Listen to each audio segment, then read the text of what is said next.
Welcome inside the kennel, the heartbeat of the dog game, where real breeders break down real experiences, and the experts drop the knowledge you can't Google. We talking structure, bloodlines, nutrition, training, wins, losses, and everything that makes champions in and out of the ring. This is for the ones who live it, breathe it, and build it, one lit at a time. Your host, Kevin, Ben, and Roderick. Lock in.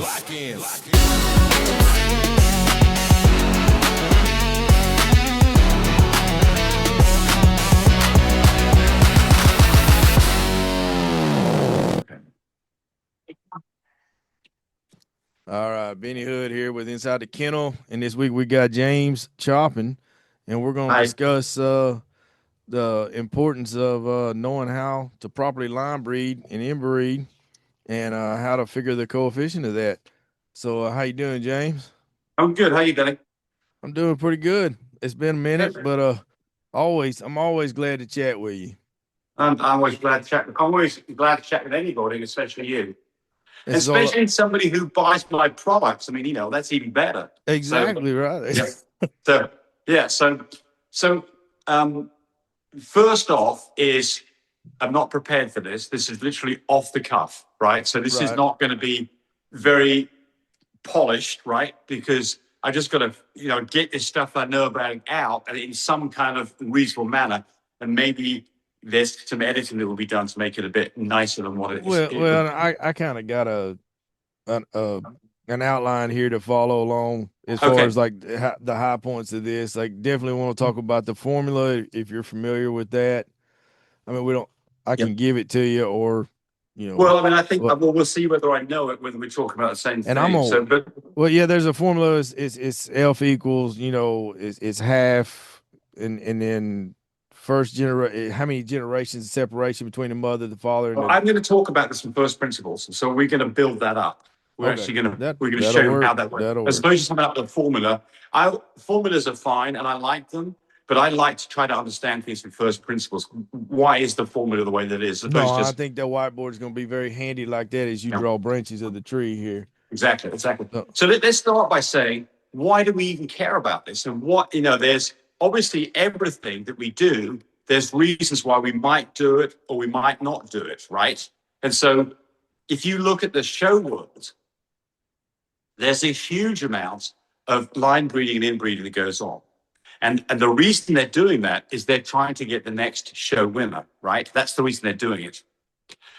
The AKC has nothing at all. You can breed a father to a daughter or a mother to a son or two siblings together, and it's not going to stop you having AKC papers. So the AKC has no position on this at all.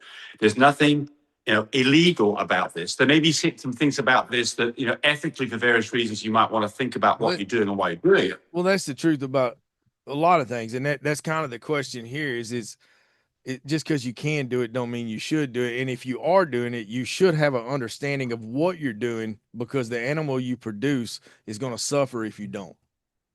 Exactly right. That's exactly right. So let's define the two things, line breeding and inbreeding. Inbreeding is a tighter relationship where you're breeding basically siblings together, or father to daughter, mother to son, or maybe your daughter to brother. So inbreeding is parent to child, sibling to sibling, or a high COI 25% plus to another, high COI dog, or animal, and then it's used because they lock in traits. It's a quick way that you can breed in the trait you're looking for, right? All right. Well, you're going to get a closer mixture of the two.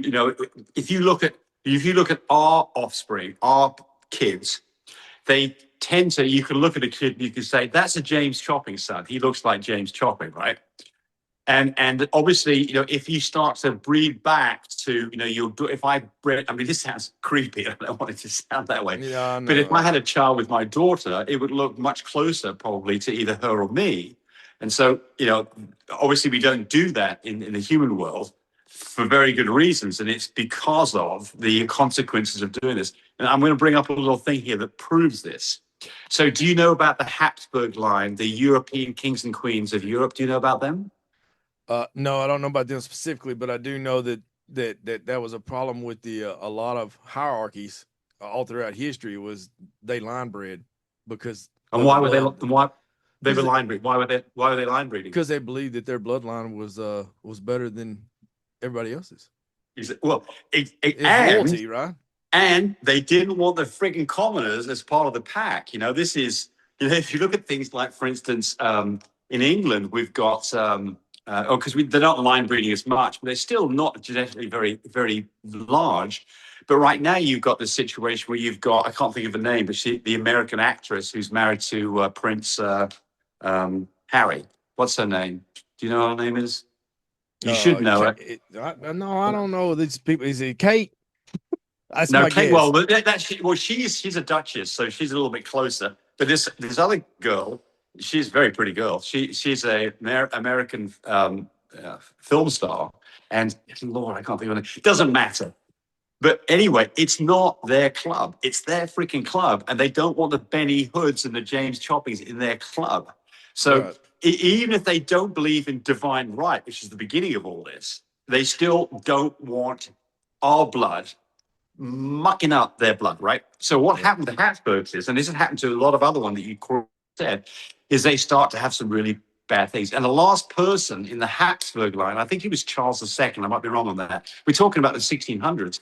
Man, he had a jaw that stuck out like this. You know what? In college, I went to college a few years back, and yes, I seen a picture of that in history class. Yeah, he couldn't even have kids. Yes. He had a whole. I mean, here he is the friggin' head of the whole thing, and he looks like some kind of abomination. Apparently, he had one shriveled up testicle. I mean, this boy was in bad shape.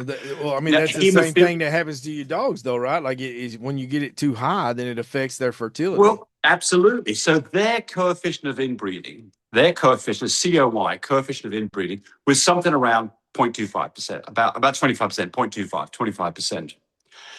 Your coefficient of inbreeding for you, Benny, is probably about 0.06% versus being 0.25.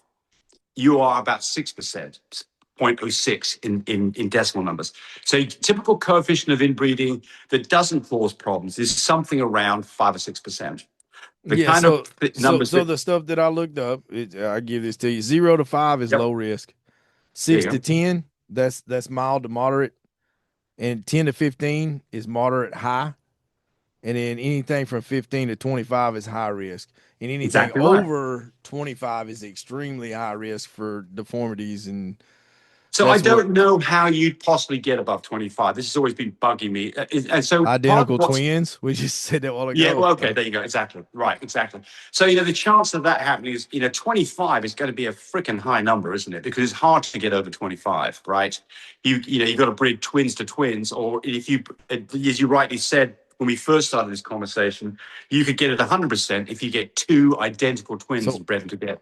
So just so you know, what I looked up, the parent to offspring puts you at 25%. Right off. You don't even have to, but see, that's what I was talking to you about, is if you don't consider what the parents were, what their coefficient, if they had inbreeding before they got there, you'll be like, well, 25%, I'm going to be all right. But no, you may be 30% by the time it's over with. So I'm a French Bulldog person, and I think you are too, right? Yes. So the problem with the French Bulldog world is there's been so much interbreeding going on in the previous generations. All of that trickles down and all contributes to the final COI of the dog you produce. And so apparently, and I only found this out after I did actually a forum with some people talking about COI, the typical COI of a French Bulldog is about 25%. It's a huge number right from the very beginning. That's the number that you're starting with before you start mucking around with it, is 25%. It's a huge number. There has been a huge amount of inbreeding that has gone on. And I would think probably, and this may be crap, I mean, talking wrong, but I would think that a lot of this is to do with the fact that we're breeding specific, relatively small groups of dogs to start with, like fluffy dogs or blue dogs, that didn't have a lot of genetic diversity when we started doing this only a few years ago. Oh, and the dogs. I talked about this with a friend of mine not too long ago, and he brought up a point that matter of fact, I think we talked about it on podcast episode or two ago. The amount of dogs that came out of the one litter with King Kong and Shocker and all those lines, like all those were like OGs in the amount of litters that were produced. And even in my camp, I like the further, if you go back past that 4 generations, like I got 3 dogs that came from that line, from that litter. There you go. There you go. And they were all purchased in different places from different breeders. Absolutely. Yeah. So if you look at, I think AKC offers a service to do COI. I think they'll do a COI kind of analysis for you. But the problem is they don't go back in all these generations here. So the COI that you end up with is probably considerably less than what it really is. So I think so the first thing is that, you know, that in the French Bulldog world, the COI is around 25%. I think in things like Labradors and things like that, it's probably more like 10%. And again, I'm pulling those numbers kind of out of my butt a little bit. But the important thing to understand here is that, you know, COI is very relevant to what you're doing, especially if you're in breeds like French Bulldogs that are really, there's a lot of line breeding going on. And so the next question, I think to me, a part of this is why would you be doing it? What's the good part about it? And what's the bad part? Because that's ultimately what we want to interest in. Everybody wants to produce the next special dog or the next perfect dog or the next show winner. And so you want to get there as quick as you can, right? But then there are consequences on the other side. And then what are those consequences? And I think that's an important part about this. So when I first got into breeding, that was the thing is they were like, oh, you have to line breed, because I was against it. Hold on, that's so rude. I was against it in the beginning, and that's why I bought different bloodlines to work with here. Right. But as I learned, I wasn't as diverse as I thought. Yes. And as I started looking at, because so here's what I got told the most. It's like, oh, well, that's what you have to line breed. When I would, you know, disagree and say I'm going to choose to try to avoid that, the deal with, oh, you have to line breed if you're ever going to get any consistency. Yes. And that's how you lock your traits in. Yes. That's how you make everything, you know, that you like double and come through in the next litter, and then you get that consistency. But was not pushed on the new breeders when people are trying to talk you into doing things or buying dogs for certain reasons is that, well, I mean, it'll do the bad too. Like, you got to know what you're doing. Otherwise, because it's all the recessive traits, right? The stuff you don't see. Exactly. That's what we need to talk about next, is probably recessive. So I don't line breed. I mean, I don't do it. I never line breed. I have done it one time by mistake, and the customer called me up and said, hey, you bred this dog back to its dad. And I was like, crap, I didn't even realize I'd done that. And I said to that person, hey, if there's a problem with this dog, I've got your back. I'll make it right. There's never a problem. So it was all fine.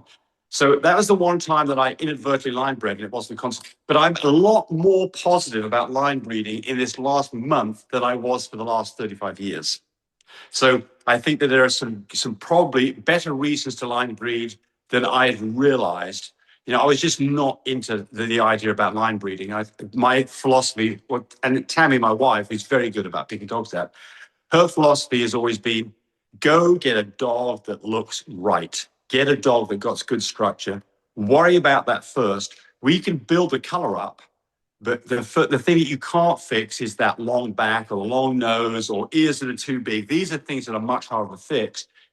Don't use a dog as a stud unless that dog looks really nice. And don't use a female unless that female looks like it should look. That's her advice. It's been apparently been good advice because we've been pretty successful in breeding French Bulldogs.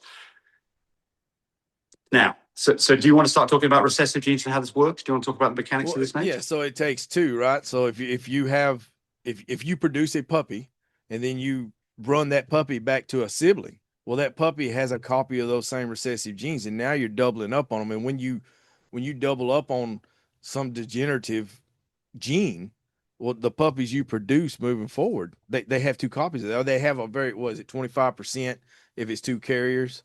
Well, let's talk about how this works, right? Let's just get on the board here for a second. So the whole mechanism for this is DNA. DNA is in every living creature, and the DNA is a double helix. So I don't want to spend too much time on this, but it's a double helix. And that helix it's two windy things wound together that makes it like a staircase. And between these two helices, there are proteins, and there's 4 different proteins. There's 4 different proteins that make up this DNA. And I'm just going to do a couple of them here. Okay. So can you see that on the board? Okay. Yes, sir. Okay. So you've got this, and it's got there's 4 letters. They're proteins, and that makes up a code. The code is freaking hugely long. It's literally millions of these that make up a blueprint that makes a Benny or makes a James. That's my DNA, right? When I have offspring, what happens is I give out one side of this. This thing unwinds, and I give out one side of this, and I only get half the proteins. And the female that I mate with, she also unwinds one of her DNA, and these things link up, and where they link up gets to be different code that makes up the offspring. That's how DNA works. There's a lot more to it than that, but the whole idea behind this is that you get one of 2 that makes up the. This is the trait, and it takes one from me and one from my wife. And this thing gets mixed up and it's variable. That's why we're all different, and that's what DNA is. Does that make sense? It does to me. Okay. So let's get rid of this. So the important point to realize is that there is a lot of genetic material here, literally millions of DNA segments that make up the new thing, but they have a common thing between each parent, but it mixes up. It's not always the same. That's why we don't all look the same. But so that's the diversity part of it, right? It's like so her side, if you're not closely linked, her side is she don't have the same recessive genes that you do, right? So the likelihood of those linking up are so much slimmer. Exactly. So this gets to be what's called most of the genes are what are called autosomal recessive, which means that it takes 2 to tango, 1 from each parent. If you just get, let's say that I have hemophilia and my wife doesn't, I give out the hemophilia gene, the one that makes you not stop bleeding. My wife doesn't have it. All of my offspring are carriers of hemophilia, but none of them are afflicted with it. So this is the thing about recessive genes. You have to have 2 to tango to make this thing actually show up. A blue dog has to have 2 copies of little d, 1 from each parent. If it only gets 1, it can produce blue dogs, but it can never have a blue dog. Does that make sense? Yes. So this is an important concept here. So let's go away from this, and let's just talk about one thing. Color on a French bulldog, right? And it's a bit confusing because blue is called D for dilution. I wish it was. In fact, let's go with this. Let's go with. The problem is none of the letters really work right. They don't, because you're gonna get with testable there. Yeah, exactly. So we're going to go with blue. All right. So remember that there are 2 genes to do with each trait.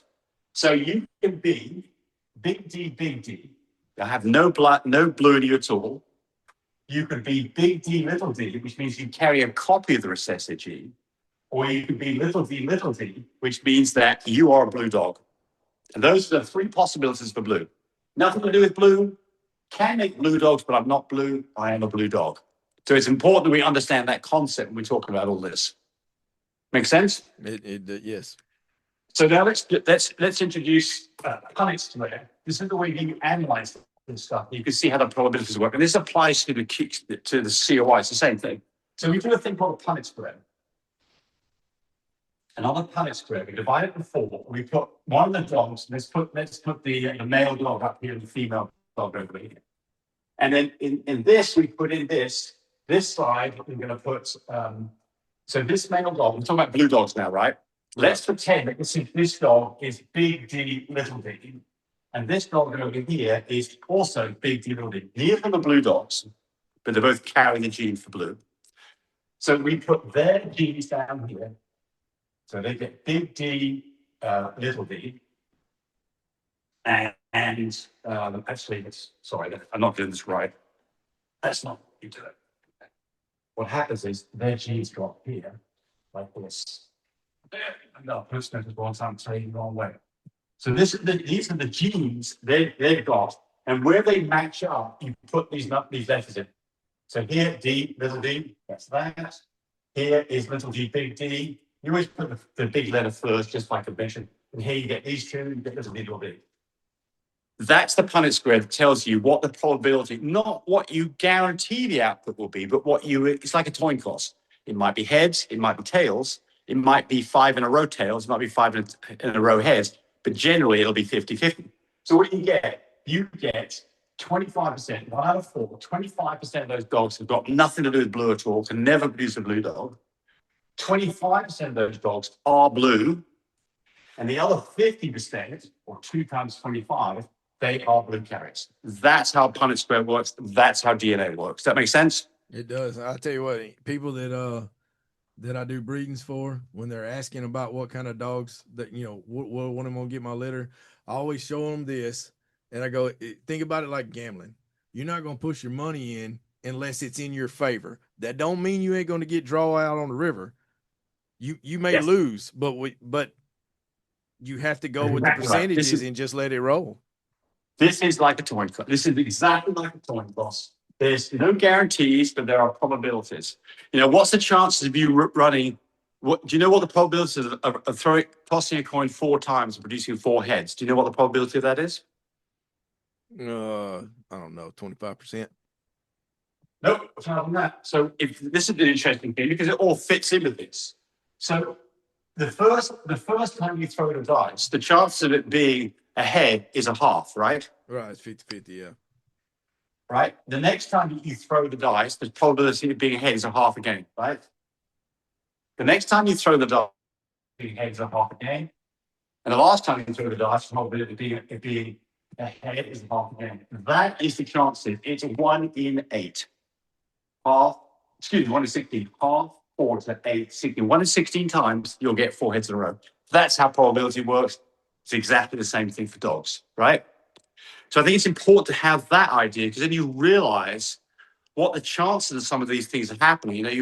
If you've got 2 dogs and they're both recessive for fluffy, the chance of having a fluffy dog of that, if they're both a carrier only, is only 1 in 4. Only a quarter of the litter are going to be fluffies on average. And if you're looking for a female fluffy, that's another half gene in there. Only 1 in 8 of those dogs will be a female fluffy. So you can see the odds can get pretty long on this. If you have a big litter, you have 16 dogs, you've got a very good chance you're going to have a female fluffy. If you only have 2 dogs in a litter, the chance of getting a female fluffy is pretty damn low. So it's important to get that concept across.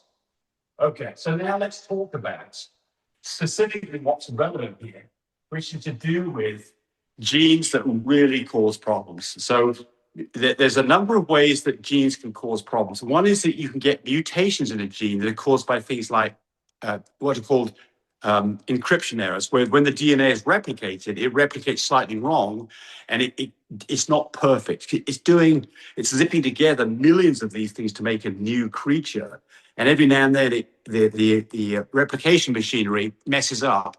And I think that typically you, Benny, have about 5 encryption errors in your DNA. There's 5 things that went wrong. My wife would tell you it's much more than that, but Yeah, she'd actually know which ones they were. Yeah, right? She would. That one for the laziness is one of the ones that you got. The one for being argumentative. Yeah. The one for being argumentative. And she got the one for spending too much money. Right. Hey, listen, she likes to tell me when we argue that eventually I'm going to see it her way because she's right and I'm smart. There you go. Right. Exactly. Yes. So the encryption errors, cosmic rays, actually damaging our DNA, and then the other one is being handed down, which is the more likely one. It's in there because of shit that happened in the past, and it gets handed down through generations, and it's there. So that's the recessive gene that we're really talking about. You have no control over the encryption errors, and you have no control over the cosmic rays that are damaging your DNA, but you do have control over these recessive genes to a certain extent, right? So the next thing to realize is that, if there's 20,000 genes that make up a French bulldog, which is probably, in the right realm, how many of those can you test for? How many genes can you test for that you can think of? Well, it depends on, I guess, what company you're using, but like Animal Genetics is just what, 6 panels? Yeah, 6 panel health test, and then there's probably about another 10 to do with furnishings and color and Right. things like that. So, 16 things you can test for out of 20,000. It's like, I mean, those might be very relevant. Don't get me wrong here, but the whole point here is people say, well, my dog was health tested, so it's going to be fine. That doesn't tell you crap about these problems, these recessive genes that are going to cause bad things like hemophilia or, things that you just can't test for would just show Well, up. none of those panels are cancer. Of the 6 panels, like none of them are Exactly. cancer. There's so Exactly. many stuff that it's just life that happens that aren't, they're not in those panels. Exactly. We can't even do it for human beings, of course, either, right? So we know that we've got more testing for humans, things like Huntington's disease but Alzheimer's, there's not a DNA test. There's some markers that might be useful in this and give you an idea about whether you might suffer from it. But there's not a DNA test today that can be done to say you're going to have Alzheimer's. I mean, presumably there will be one at some point. It's all potentially testable. But the point I'm trying to get across here is people make the mistake of saying, my dog's 6 panel clear. It's a perfect dog. Not true at all. You just test for some specific things that are being deemed to be problematic, and which, by the way, I think most of it's probably, a lot of it's baloney, like things like DM in French bulldogs. Well, that's the thing is, I guess I've said that before. I guess they just can't have an odd number panel because DM has no purpose in the Frenchie panel at all, anyways.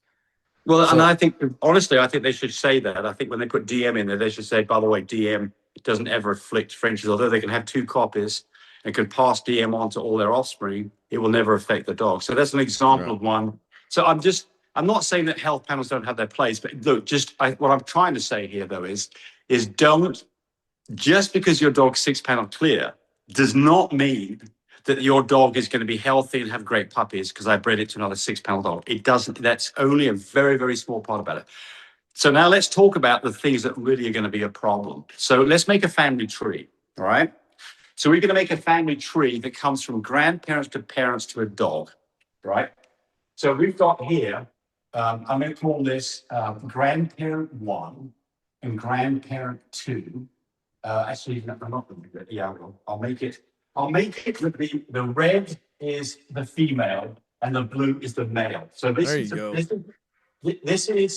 grandparent, and this is so that's a boy grandparent. Here's the female grandparent. Make sense? Yes. And they get together and they produce a dog, right? Which in this case we're going to call it a boy, right? And so they produce a boy dog. So he is a parent, right? And over here we've got the other grandparents. So we'll call this grandparent 1, and then over here we've got grandparent 2, the female version over here. Am I on the board okay? No, you're good. And that little thing you got tracking you is doing a magnificent job. Okay, so they get together and they have an offspring. In this case, it is a female. So this is parent female, right? Okay. Yes. They get together and they have. They do the same. They're going to draw it the same way, so we confuse people. Let's take the session going on here. They get together and they produce a dog. And in this case, they call it a boy. So this is the boy. So that's the lineage of that dog, right? Right. Of course, this goes all the way up to the ceiling, and it's a huge thing. If you go back to the next generation has 4 grandparents. The next generation has 8. The generation after that has 16. And you go to the 5th register, and they've got 32 grandparents. And of course, it goes on a lot further than that. And in the French Bulldog world, this may just be a couple of years, right? There may be only a couple of years difference between this dog and this dog and this dog, right? Okay, so now let's look at a particular gene. Let's look at the blue gene, because we talked about that. And we're going to pretend that this dog here has 2 copies of blue, and this dog has 1 copy of blue. There's a 50-50 chance that this dog is going to be a double D dog. It'll either be that or that. And then you can see that when this goes, you can either hand out, it's got a much bigger chance it hands out a little D versus a big D. In fact, it's 75% of the chance it hands out a D because there's only 1 D and there's 2 little Ds. So you can see that blue gene is trickling down Doesn't mean it has to be in every dog, but that genetics of that blue thing is coming down the pipe. It's going to affect what this boy is. And if you did the same thing over here with little d, and a big D, little d, be the same thing again. This dog here could either be a little d or a big D, little d. And the same thing happens down again. There's a very good chance this ends up being a double D dog, but it's blue, right? So that's how recessive genes work. Recessive genes trickle down through it, and they can be way back in there and still show up in the final rung of the ladder. They don't get wiped out. They can disappear, but recessive genes make up a dog, and they are a combination of 50% from this dog and 50% from this dog, a quarter from this dog, a quarter from this dog, a quarter from this dog, a quarter from this dog, and an 8 from each of the 8 up above it, and 16 from all the rank up above that. Make sense? Yes. So this is what I was saying too when we started this on the coefficient, right? So like if you start with the B, the boy that was produced, and say he was conservatively, I know you said that they're all 25%, but that let's just say he was 12. And here's the thing is, so when you do that line, when you go back, if you don't take into consideration what the father was or the mother, whichever side you're going to go back on to 2 times, right? That's where it gets real. Like that's bad. That's where you're going to make a mistake. Like if you didn't line breed, you bought these dogs, you didn't line breed, but then when you went back, you didn't realize that dog came from line breeding. When you go back a generation or 2, that 12%, it's not consistent. Now you have to factor in the parents. Yes. So and what they started with as a coefficient. Yeah. So let's. Yes, that's exactly right. So we haven't even got into coefficient yet. Let's just talk about a bad gene. This dog has 1 copy of a bad gene. Okay. Okay. And we're going to call this little b for bad. It's got 1 copy. It's got big B, little b, but it's got 1 copy of a really disastrous gene. This dog here doesn't have any of the bad gene at all. It's all good stuff on that particular place. This dog here has a 50% chance of being a carrier of the bad gene. Let's do the same thing over here. Big B, little b, big B, big B. This dog here has a 50% chance of it. This dog is a victim of that. These 2 get together, and you've got the chance now, and it's a fairly good chance that dog gets this hugely bad gene. And that's where the problem comes. This dog has now got something that is life-threatening or affects its quality of life forever. So this is where these bad genes don't show up in the parents. You don't know they're there. You can't test for them, but bingo, all of a sudden they show up. And so the problem gets to be is if you that's what you don't want, and you got it from parents because their grandparents had it, and it could have been up further on up. This is why these problems can precipitate later on in life. And that goes to what you were talking about, that you're not testing for these bad genes. You're talking, it's not available, so you have no idea if you were to go back from the female to her father, where they were both carriers. Now you're producing dogs that line breeding that are 100% going to have that bad gene. You could have no idea of it at all. It's been generations, and it's never cropped up because you haven't been line breeding. The moment you line breed, you've got this bad gene showing up, and this is basically, if you now do the same thing over here, produce a girl from all this. If you produce a girl that's got these bad genes, and she's got as well, and you put these 2 together, sister and brother, the chance of it coming out like here is 1 in 4 chance that you'll get. If you have 4 puppies, one of those puppies are likely to have really big problems just because of 1 single gene, right? Yeah. So this is the problem, is that when you line breed, these genetic problems all of a sudden show up that normally you don't have it at all. It's only on one side. So normally the situation would be this. These are unrelated parents. They're completely unrelated, right? Or that's the problem, is how unrelated are they? But if they're unrelated and these dogs don't have any of that genetic problems at all, right? Then this dog here doesn't have any of those problems at all. This dog does, and lo and behold, this dog is just a carrier of it. You never know it. But And I would venture to say that another big problem with this is even if you have the best intentions, a lot of these bad genes you're talking about take time to manifest. So like you might not know until the dog's 2, 3, 6 years old that you've created. No, absolutely right. No, that's another very good point. It's not just that they're going to come out and immediately you say, well, this dog died and that's the end of that. No, you're exactly right. It may not be for years down the road before you know what this, because you don't have any clue. There's a problem and you don't know what the problem is until it manifests itself, and it might be 2, 3, 4 years down the road. You may even stop breeding that dog at that point, but you produced all that crap has gone down the pipe. Yeah. So I want to get back to this thing here. We produce another dog from this pair, right? They do another pairing, we'll call it over here, and they produce a girl, right? And that girl has got big B, little b, and you put those together and you breed them together, and here you go, 1/4 of the dogs, 75% of the dogs are that, and 25%, 1/4 are in trouble. They're in trouble. So this is why this line breeding tends to amplify problems that you don't ever see, because it's only on one of the genetics traits. It's only on one of the genetic lines coming down, because you haven't, like, the moment that you line breed, especially inbreed, then you've got this very good chance that bad gene you can't test for is present in both of the parents that produce this puppy that's in trouble. So would I be too far out on a limb, or would you venture to guess that, you see some of these studs, they have short lifespans? Like they come on the scene and they're gone pretty quick. I'm not talking about gone like retired. I'm talking about gone. Yeah, dead. Right. So like this breeding, or if you're doing that and not knowing and it's manifesting itself later, I suspect that contributes a lot to that. Like, well, I know a Frenchie has a short lifespan by 8 to 10 years anyways, but when you're living 2 to 4, that seems genetically altered. Well, so the problem with all of this, of course, is that you can make statements, but you can't back them up to know exactly what's going on, because you cannot test. Well, I'm raising a question. I guess I have. Well, it's a question that nobody can answer. This is the problem. I can tell you this, is that, it's like, if you go rock climbing, what's the chances that you'll fall and hurt yourself?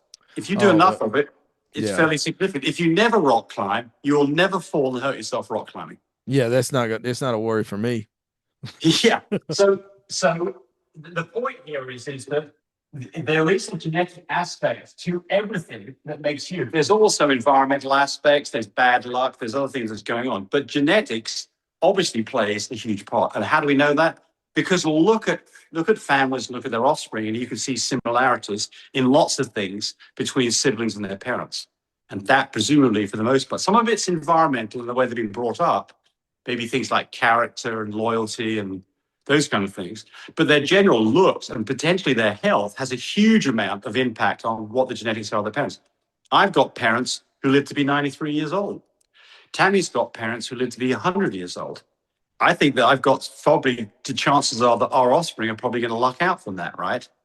So, I think that this has a big impact. And then there's other reasons why they might not live long. They smoke, they drink too much, they drive fast cars, they do drugs. There's all kinds of other environmental things that can affect this. And so unraveling that to know exactly why they made it to 100 or they died at 46 is not necessarily easy to decide. But you get my point here, right? Yeah, I get you can. So then, all right, so let's specifically talk about COI for a moment, because that's what this whole thing is supposed to be about. Yes. So let's talk about how COI works. Coefficient of inbreeding. So the question gets to be is, what is it? If you have 2 dogs, I'm going to do this. A boy dog. The board's wet. Unfortunately, I don't have another napkin in here, do I? No, I don't. I'm in my garage. Okay. If they're brother and daughter, then their genetics are very, very similar. So the chances are, if there's a bad gene that one of them got, the other one got it as well. So there's this bad gene situation, right? So if there's a bad gene that this dog has got, it's only got one copy of it. This dog's got that bad gene because they've got the same parents. That bad gene came down through the lineage. What's the chances they get these two together to produce a dog with problems? 25%. And there's your COI. The COI of those dogs is 25%. It's hard to get much above 25% unless you're putting twins or identical twins together. But that means that typically in these situations, and remember, it's not as simple as that calculation because you've got to figure out all the other dogs in there all contribute towards this ultimate COI. So what's the risk? In most cases, when you breed French bulldogs, if you bred two French bulldogs together, a brother and a sister, 1 in a quarter are likely to have big problems. It's not huge, right? It's not. That's why people are prepared to take the risk on it to produce that special dog for the show ring. That's why all these show ring people are doing this all the damn time, right? For me, I mean, I've produced a lot of puppies. I mean, I don't know how many puppies I produced, but it's hundreds of puppies. I mean, maybe 1,000 puppies. I don't know what the number is, something like that. What would you, and for you too, have you produced a lot of puppies? Yeah, not that many, but yes. But hundreds? Oh no. Okay. No. We've only been breeding a few years. Okay. Well, I've been doing it for 35 years, so that's why the number's big. It's not because I'm pumping dogs out. I mean, I typically have. That was not my intention. Or I get some. People will say things like, "Oh, he's only in it for the money." Well, hell, I'm definitely in it for the money. I'm not doing this just for shits and giggles. But at the same time, I don't want to have problems that I then have dogs that don't have a good quality of life and cause problems for my customers. In those thousands of dogs, the number of dogs that have had severe problems are one hand. I mean, I've done some stupid stuff like breeding pied dogs to extreme pied dogs, not realizing that can produce deaf dogs. I've done some things that have shot me in the foot, and I stopped doing those things because they were known bad things to do that I didn't at the time know they were bad. But doesn't mean that I haven't had some puppies die, and I have, but it's pretty rare for me. And those dogs typically, I just don't get phone calls back from people who say, this dog's got a terrible problem and it's 2 years old. I mean, maybe some of those people don't call you up anyway because they figure that it's kind of a lost cause. But my point here I'm making is I don't line breed, I don't inbreed. Other than what's in the genetics, I don't know too much about. And I just don't have problems with this. But there again, I'm not on the cutting edge of this. I'm not the person out in front trying to produce this new thing. I'm not that person. If I was that person, I would be line breeding and inbreeding dogs to get all the traits I wanted to produce this special thing that I want. And I'd be prepared to have some problems. And that would not be an issue. And I think that in a nutshell is you take a risk if you line breed and inbreed, and it's probably more there than you realize because of all this line breeding and inbreeding that's been going on before you, that you see common ancestors across this, the great-grandparents will see the same name coming up a number of times. And so guess what? That's line breeding, right? So it is. And with the coefficient, like it's to the power, right? Like each generation is a, like how it's calculated, I believe. Half of the previous one. Yeah. So like the further you get away, so I don't know how many generations would you say, if you get 4 or 5 generations back, okay, you're safe to figure your COI from this many generations, and you should minimize if you get it. Yeah, absolutely. So let's look at that for a second here. So I guess to clean up that question, my question is, how many generations do you need to know about to safely line breed and your number to be somewhat accurate? 5 is fine. 5. If you don't see the same dogs coming up in a 5 generation pedigree, I think you're fine. We can work this out because if this is the parents, this is the grandparents, this is the great grandparents, right? This is the actual dog itself, right? Parents, grandparents, great grandparents, great grandparents, right? That's 1, 2, 3, 4. It's not really great grandparents, right? In this row here, we've got 2 dogs. In this row here, we've got 4 dogs. We've got two sets of grandparents. Make sense? Yeah. This one we've got 8. This one we've got 16. This one we've got 32. Right? Make sense? Yes. If there is a line breeding that went on here, which is the 5th generation, because a line breeding went on here, And we'd only get 1 in 32 of these genes showing up. So the chances of getting a dog that has got that bad gene is on both sides, because it shows up twice, is basically 1 in 30. I think it's 1 in 32 actually in that situation. It would be 1 in 64. I think it's 1 in 32. 1 in 32 is 3% chance. I don't consider that to be much of a risk personally. So I think by the time you've got back with only no dogs have shown up here repetitively, except for the 5th generation, I think that you're okay. And I think that's probably why the AKC offers a 5-generation pedigree. So you can check this. So let me offer this to you, because in the course of looking all this up, I went to Chat GBT. Good. And you can actually, so I do a lot of things with the dogs with Chat. So it has a large database of my personal stuff to pull from. So I don't know how it would be if you just went in raw, you've never asked it a question before, and you started asking it these questions. But for me, like, I point blank could say, if I bred a dog to this and it was this generation, the grandparents were similar, blah, blah, blah, blah, it would ask, like, and it broke it down and would tell me the coefficient. So if you had a 5-generation, I'm going to do that. I got to know whether it'll do or not. I'm going to take one of my dogs and scan that into Chat and see if they could break it down. Because I guess the point is, for me, it's not necessarily to educate everybody to use a formula or to understand all of this. Like, you do need this basic knowledge so that you know how to frame a question or solve the problem.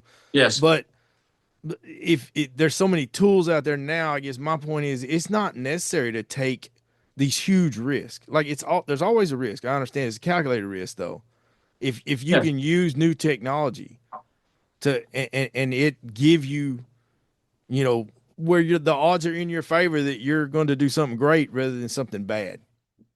Well, this is the thing, though. When you say you want to do something great, therein lies the problem. You've got these traits that you want to reinforce, and the way that you reinforce those traits is you line breed.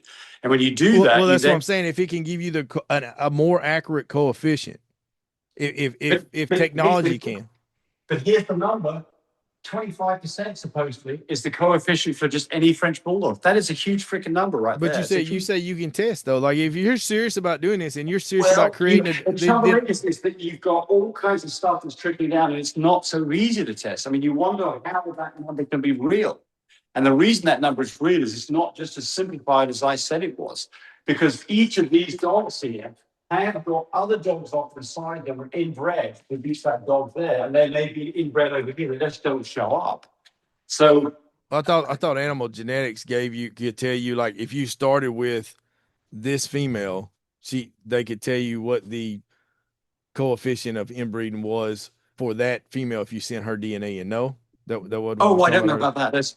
So they do have DNA. They have DNA. I've never done it. Well, I have done it. The DNA testing that I've done is kind of like the AKC. It's a parentage DNA. What you're trying to prove here is that the puppy that you had to have come from these 2 dogs. And so that just looks at various different markers, and not very many of them, maybe 20 markers. And it looks if they match up. And if I know how to do it, you can figure it out pretty quickly.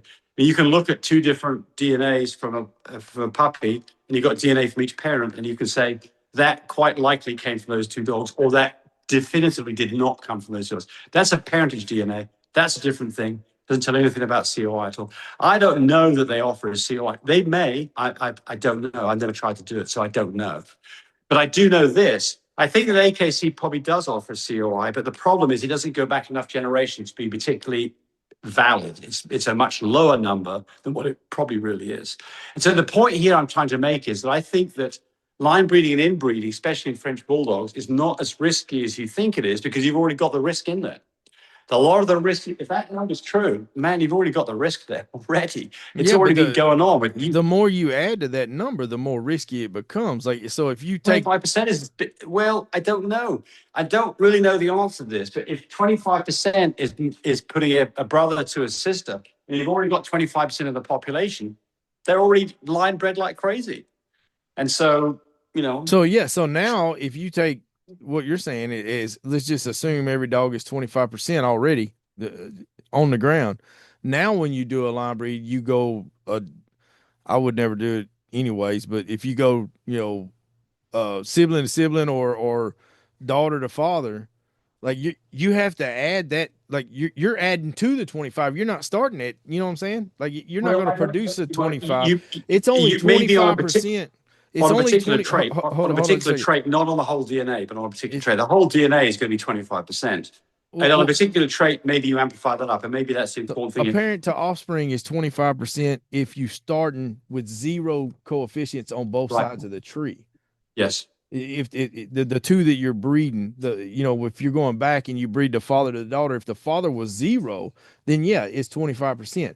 But if he was 15%, no, it's not 25% anymore. You're over that threshold, and you're in the extreme risk area. Well, this is a question that I don't know the answer. No, I don't think that's right. But first off, because of this, let's say they both had. If they neither of them carry this, both of them are carriers of a very bad thing. When you put those two together, the chance of that very bad thing showing up is 25%. It's not 50%. It's not. No, but you're talking about one specific bad thing. The coefficient is they have these common groups of bad things. So the chances of yes. one of these 1,000 bad things lining up is higher. So that's what the 25% is measuring. Yes. I agree. So you've got the big picture says, although there's only a 25% chance of this particular problem, you've got 5 other problems at 25%. Now the chance of you having a dog with that problem is considerably higher than if they had a coefficient that was lower. Yeah, I agree with that. But exactly. I don't know enough about getting into the weeds on this to be able to talk correctly on this and not misguide people. So I refer them to chat. Yeah. Well, I think I'm going to do that after this, because the question gets to be is, how do you get a coefficient of 50% without breeding twins? Now my disclaimer for you is I pay for chat, so I don't know if the free version will do all that. I don't know. I've had a subscription since the jump.